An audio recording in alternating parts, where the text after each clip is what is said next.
Hi, everybody. My name is Kiera Baker, and we're here with Dwight, Too Tough Pratchett. We're here at Main Street Boxing at Muay Thai, and we're here for Pathway to Glory. And we're just going to be interviewing him, talking about his boxing journey and things of that sort. So, first, I just want to get into your boxing career. It's in your fighting days in general. So, overall, you had 16 wins, you had 9 losses, and in 6 knockouts, right? So That's you were correct. known as Too Tough. Yes. So just tell me about what that nickname means. Well, it was just some, guys out at that time, we had Hagler, Marvin Hagler, Tommy Hitman Hearn. These guys had these, these great, nicknames. They're just like, I thought I wanted to come up with something. This came out of nowhere, and I came up with it. With Too Tough. That's what I Okay. came up with. Okay. So So you came up with it. You yes, came up with your yeah, nickname. myself. Yes. Okay. Okay. You had 25 bouts, right? And you fought in 169 rounds. So No, what? I had about a little over 100 fights. Oh, Period. Yes. okay, over 100 fights. So Yeah. what made you so durable in the ring? What do you think? Well, I feel like I had a good work ethic. I lived a clean lifestyle, so I think that did a lot for me there, Okay. making me durable and being able to go the distance. Cause I put the work in. I never shied away from the work. Okay. Yeah, and just to talk about the work, what does that mean to you? Putting the work in, always showing up day in and day out, and never, just giving up. Well, this putting the work in, gym work, all up together. Getting my sleep, getting my proper rest, and everything. That it all played a big part in how I performed inside of the ring. Yeah. Okay. So your knockout percentage was 37.5, which is pretty good for a boxer. That's not bad. Yeah, and that's considering against the opposition too. You can have opposition that you can be, 100% knockout ratio. If you're fighting bum, but if you're fighting real guys, it's gonna be a little different.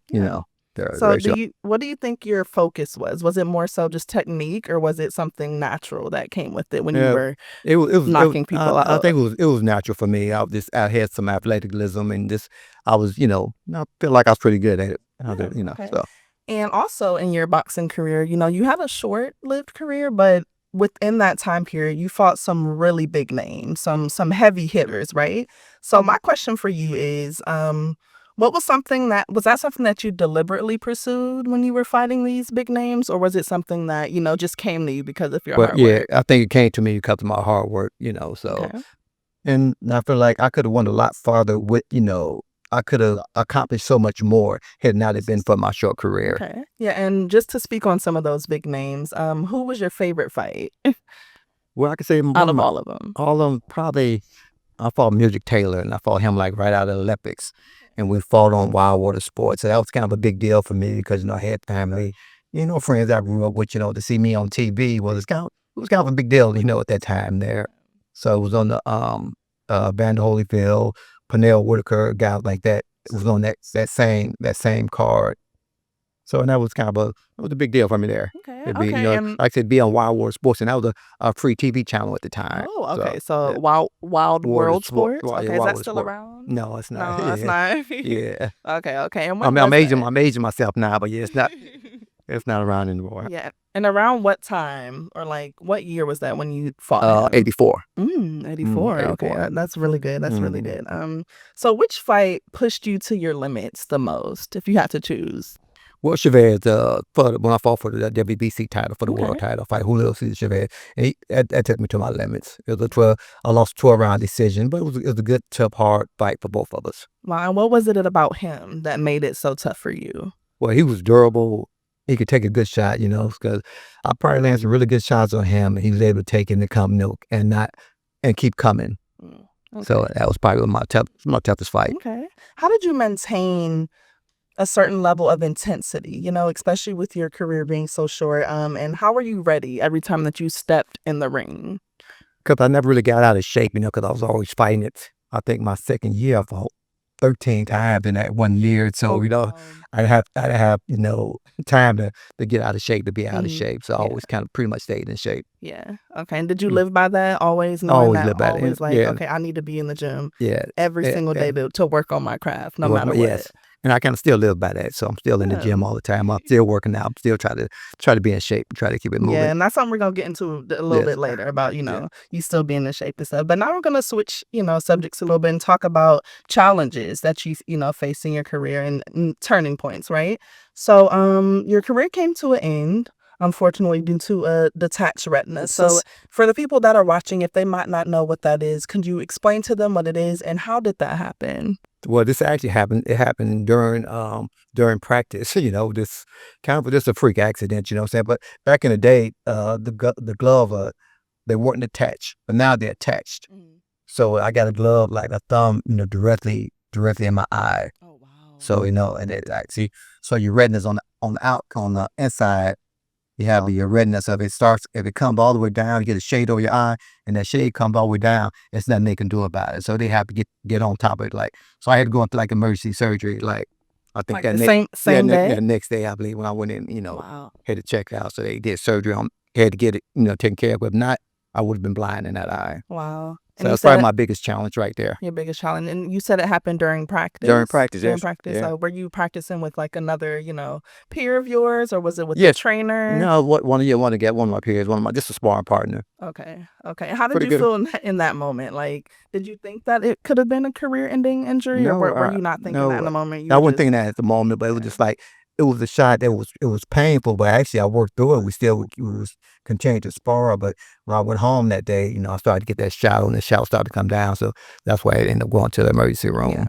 Okay. And when you went to the emergency room, like, what did they tell you after the surgery? Like, if you can remember what the doctor said, did they tell you right then and there that you would never be able to box again? Yeah, they said, well, it's a chance if I get, some direct thumbs again, I can lose my vision permanently. Wow. So Wow. so Wow. that was, that was enough to say, okay, hey, Yeah. it wasn't worth it. Yeah, I know that was gut wrenching, Yes. right? So how did you mentally and emotionally, overcome that after coming to the realization that, hey, my Yeah. boxing career is over?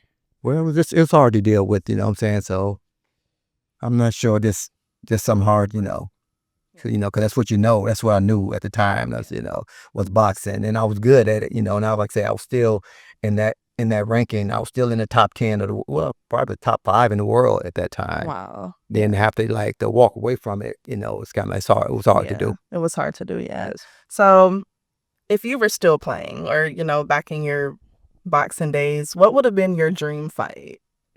I don't know. Any of the top names up there, is at my weight, I was okay with fighting anybody. Yeah. Okay. 130, 130, 135, I was good. Okay. Okay, yeah. I never dodged anybody. Like, you never done that smoke, right? Never. Okay. And what was your favorite memory from boxing, if you had to choose? It could be in the ring, outside of the ring. It's probably when I fought in my hometown.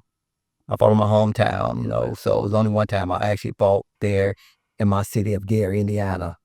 And that was probably one of the most exciting, memories, So I was still green. I was just coming up. So I probably had maybe 4 or 5 fights at the time. So you were just starting out. Yeah, I was just starting out. Okay. Yes. Yeah. But like I say, I was, I feel like I was pretty good. Even as an amateur, I was going up against pros and doing well with them. So. And what made that your most favorite memory?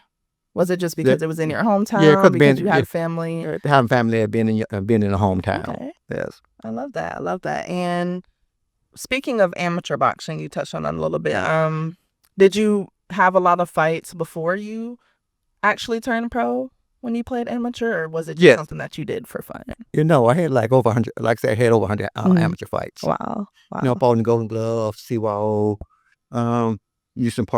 Chicago Park District. So Yeah. we won a couple of tournaments. So Yeah. I did. And do you ever reflect on what you maybe could have accomplished if your career didn't end so early? Whether it's, titles, world titles, getting more wins, just getting your name more out there. Like, what was it something that you just wish you could have accomplished? I wish I could have unified some titles, won a couple of divisions, become, like 2 or 3 time world champion in different divisions. Okay. And I feel like I could accomplish that. Okay. And what age were you in? you got that injury to the eye? 23, 24. Wow, Yeah, so 23, yeah, so young. yes. So young. Wow. So how did you maneuver? Like after that, like what was your mindset? Like after you sat down with yourself and said, "Hey, like I'm completely done." Like what did you do after? Like what Well, was I your didn't really. plan? Did you have a plan? No, I really Or didn't did have. You you didn't have a plan. You're 23, 24 years Yeah. old. You really don't have a plan. So it's like I said, it's hard to let that go. But then I started working. I started working for Brian Root for a little while. But then I started training fighters. So I was working and training fighters at one time. Okay. And so that kind of filled the void. You know, being that still being there, being in the ring. No, yeah, that's good. Especially Mhm. if you know that you can't play it, still being Right. around it and helping other Help people other people do it can right. help. Yes, can help fill that void for sure.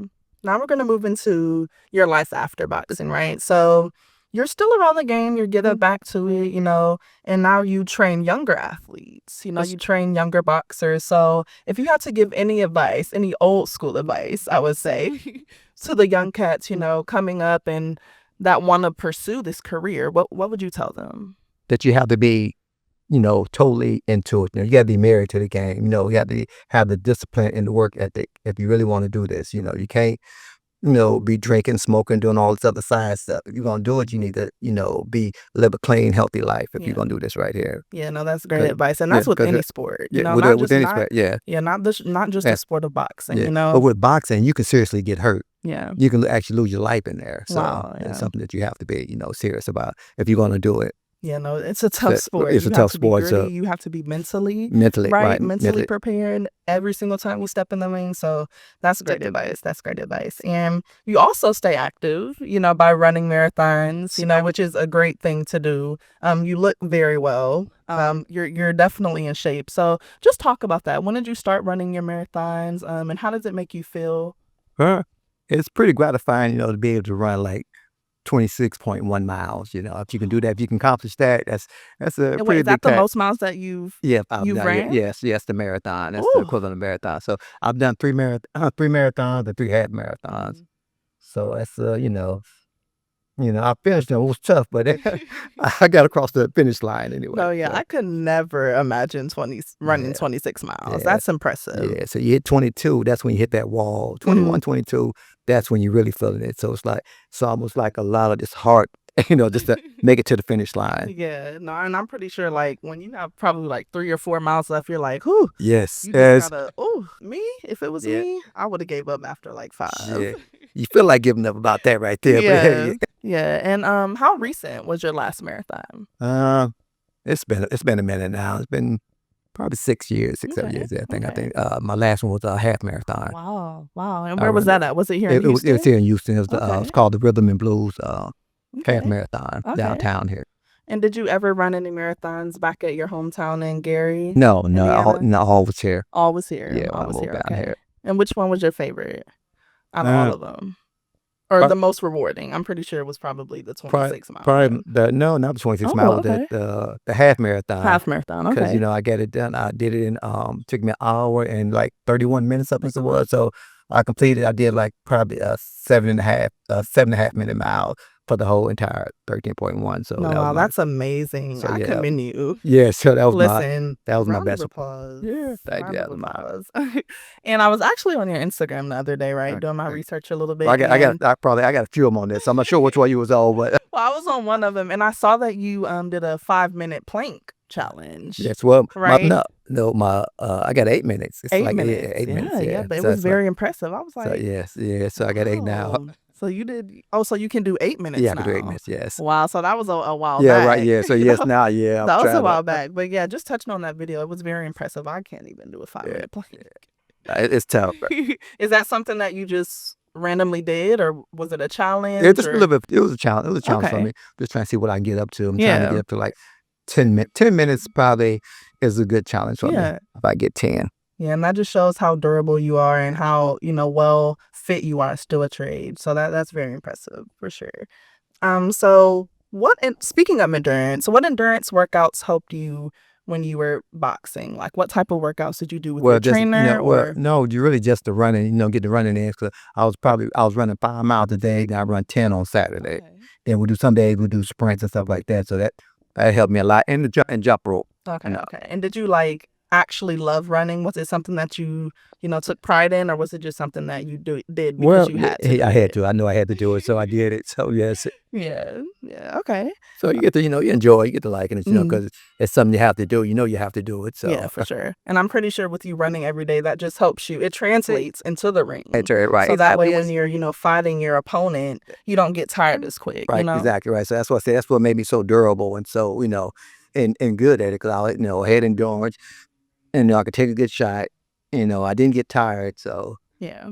And is that something that you teach, the younger boxers, that are coming up? Do you teach them how important it is to, right. just really keeping your Right, being in shape, and yeah. like I say, living a healthy lifestyle, eating properly, getting your sleep, just no drinking, smoking, none of that. So yes, Yeah, for sure. I try to pass that on to them. What's your favorite moment from training, younger athletes or younger boxers? Like, what are you most proud of? Okay, I have one of my guys. We fought for Eliminator, Travis Walker. We fought Chris Harry. Well, two. We fought Chris Ariola. We fought Thomas Adamek. So we was fighting for Eliminator, and the only thing we had to do was win that fight. Then we was gonna fight for the heavyweight championship of the Oh, world. wow. But Okay. we lost both fights, like in the, I think the second, third round. But my guy had the guy down in both fights. We had the guy down. We just couldn't finish him. Yeah. And so only Wow. thing we had to do is win that fight, and we was fighting for the heavyweight championship of the world. One of the Wow. most prestigious titles that you can fight for. So The most prestigious yes, fight? yeah, that you can fight a heavyweight championship. Yeah. So Wow. What age range do you train? Is it all all ages or do ages, you yes, all all ages, yeah. ages? So I do some white collar stuff. So I have this, some attorneys and stuff like that. This doctors or whatever. This one come here to get in shape, and I met some very interesting people in the, doing this right here too. Yeah. And I'm pretty sure, with you training these younger athletes, it's something that you'll never forget. These are lifelong relationships Yes, that you'll it be able really to is. have. You're a mentor to them. And I know that that means a lot to you for you to be able to pass your knowledge down to Right them to them. and help them, What are you most proud of? Like I say, fighting for the WBC title, fighting for the world title, Mhm. and going a distance. Nobody really gave me a shot, a chance at, didn't think I was going to, didn't think I was going to win. They didn't give me a chance at, winning, Yeah. and I went the distance with it. Yeah. And when I won the North American title, I fought a kid that was, I think it was 20 and 1, had like 19 knockouts, and I wasn't supposed to win that fight, and I was underdog in that fight. I went and won the title. Yeah, what were you thinking going into that match? I, Especially with you being the underdog. Was it just like any other time you go into the ring? yeah, I was just, I know I was ready. I trained hard, and I put the work in. So I know I was going to, put on a good show. Yeah, And that's I good. put on a great show that That's time. good. That's good. And looking at boxing today, do you see any differences in the game and how it's changed from back when you played to now? I don't really think the fighters as serious as we were back then. They didn't train like we train. Just a different era. It's totally different than what, from when I came up in the sport. Yeah. The guys in my era, we really put the work in. I'm Mhm. just talking about hard work. You know what I'm saying? And hit the gym and stayed in the gym. Like say all that, like all the stuff about, the drinking and smoking, all that stuff. We didn't do none of that. Well, I Yeah. didn't do any of that stuff. I didn't So do none of that. so He's putting it out there. He yeah, didn't do none of I that. didn't do it. Okay. So, but He I feel wasn't like living a double yeah, life. right. So I think you know we take it more serious than a lot of these guys now. And these guys getting paid way more money than we was getting paid back Way then. more money. So, Yeah, for sure. so For sure. And do you think it was more physical back in the day? yes, yeah, It was most more definitely, physical. yes, Okay. yes. Okay. But do you see any similarities in the way the game is now compared to when you played it? Mm, no, not really. I Not don't say really. no. So you think it's totally different. It did a Yeah, whole totally, 180. a whole 180. Yes, yeah. Wow, that's crazy. But That's like I say, a lot of crazy. these guys now, what I'm saying, they get to pick their opponents. Mhm. It's like they cherry pick. Yeah. So you kind of pick. You want somebody easy, fight somebody easy. But we didn't have that choice. We didn't have that luxury of fight. Bums, knocking. Well, guys, they really couldn't fight. No, yeah, for sure. So And you see that a lot in today's game yes, too, where a lot of the newer upcoming fighters, they call like, people out and they're like, "Hey, I want to fight you. I want to fight you." but they never really end up fighting. So Yeah, they don't end yeah, up fighting, right? Right. So speaking of the, newer fighters, who is your favorite? I know there's the Floyd Mayweathers of the world, the Manny Pacquiao's of the world, well, I like Sugar. Jake Paul. I like Sugar Ray a lot. Okay. Sugar Ray, Tommy Hearns. you know, yeah, he's a real exciting fighter. Hagler, when he Haglin, no, Duran, when Duran and Tommy Hearns fought, I actually fought on that undercard. And so Okay. that was really good, a good card to be on too. Okay. Yeah. And my last question for you is for the next generation, right? Do you see the game growing in the right direction? And if Yeah, there it is. and if there anything I think it's a shift in it right now. So Okay. I think it's changing. It's going in the right. I hope Okay. it's going in the right direction. And what do you think that the game has to do in order for it to grow even more so that it can stay relevant and stay talking topic of the town? Let the fighters fight. Let the real guys fight each other. Yeah. Don't cherry pick. Don't dodge this guy. If you got same way, everything. Let them fight. Let's fight. Yeah. Let's fight. Well, Let's you go heard ahead. it Right, here. yeah. You heard it from Dwight to Tough Pratchett. But that's all we have for today. So we thank you guys for tuning in. Like I said, my name is Kiera Baker, and Dwight Pratchett. yes, and we're here from Main Street Boxing at Mai Tai.